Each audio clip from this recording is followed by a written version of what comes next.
early on, there was a sense that the four Gospels were authoritative. Fact number 6.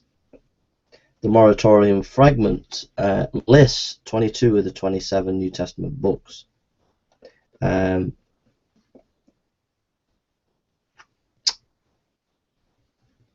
He writes, of course, it should be acknowledged that the Moratorium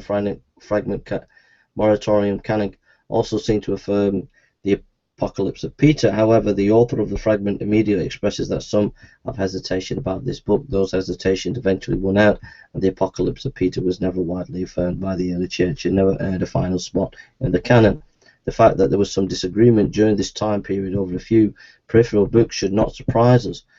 It took some time for the issue of the canon to be settled. This occasional agreement, however, should not keep us from observing the larger and broader unity that early Christians shared regarding the core of the New Testament books.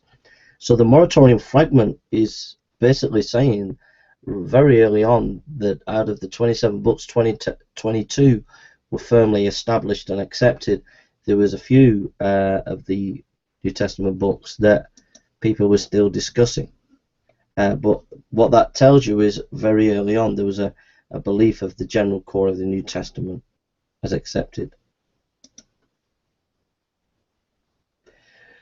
The next fact is early Christians often used non-canonical writings, but what's often not stated by scholars, which needs to be told, is that there is definitely it's often used by modern scholars and people who are arguing against the New Testament that, look, the early church fathers quoted apocryphal books, so therefore they were not as clear about what the New Testament was.